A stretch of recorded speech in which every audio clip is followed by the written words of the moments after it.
If you are terrified of public speaking, use this formula. I posted this once on LinkedIn and the post absolutely blew up. When I'm still at the planning stage for a presentation, I'm still making lots of notes, I apply the STAR framework to see whether there's something missing. Now, STAR is where I get the coloured pens out. It stands for story, theme, audience, and result. And each one of these gets a different colour. So the story is, okay, which stories am I telling during this presentation? The theme is what's the main message I'm trying to get across. Anything that's green is a moment of audience interaction. And you have to have audience interaction to keep your audience awake while you're speaking. Otherwise, they're just going to nod off. And finally, don't forget, there's a result that you want to get as at the end of the talk. You're not just here to talk. You're not here to entertain. You're here to get a result. And so you need to tell people at the beginning and during and at the end of the presentation. So it's absolutely clear what you want them to do. So what I then do is I go through the talk I've planned out and I start to look at, well, okay, so where are the little moments of story? So, okay, there's a story here. There's a kind of story here. There's definitely a story here. Okay, there's a sort of story here.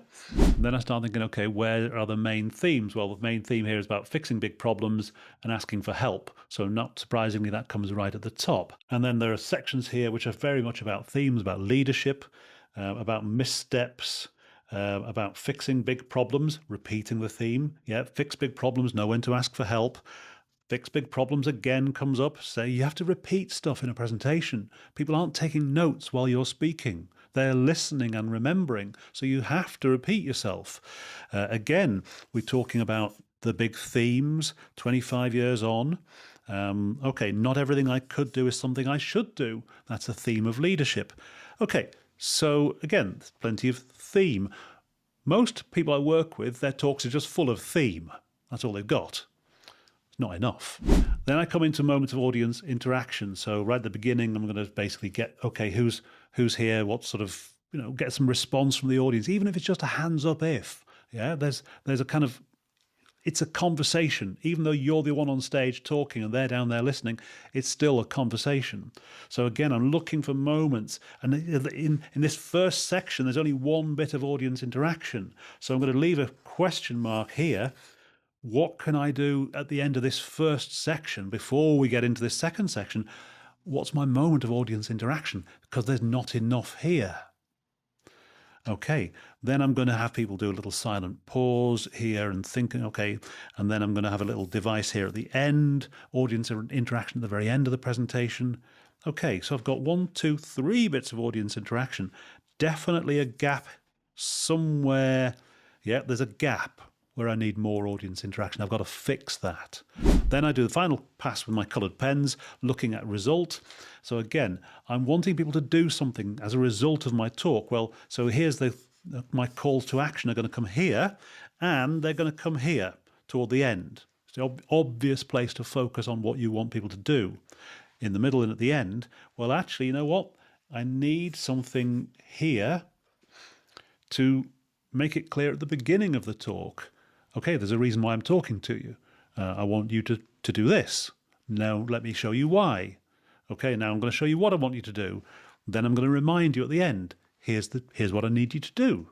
The color coding thing, what you're looking for with your planning document before you start writing the presentation, you're looking for a kind of fruit salad of lots of different colors. You need story, because story is what people remember.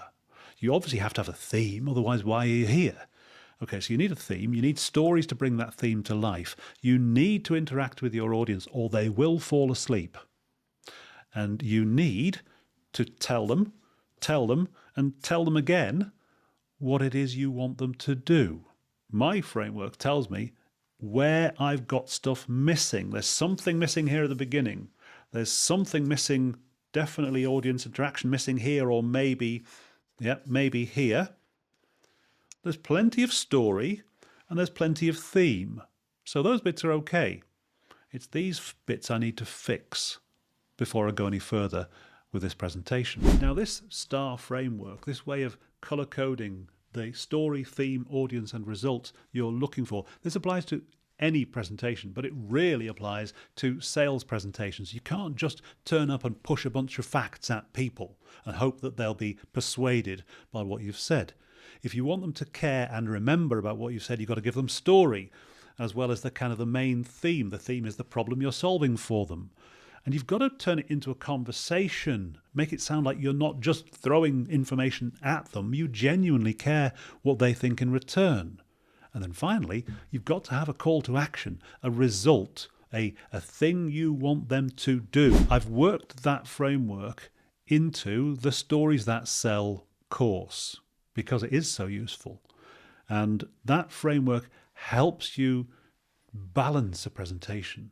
So you're not just banging people over the head with facts. That's too much theme. You've got to have the other ingredients too. If you want to make a connection with people, if you want them to trust you, if you want to sell. Anyway, it's all in the course. Details are in the link.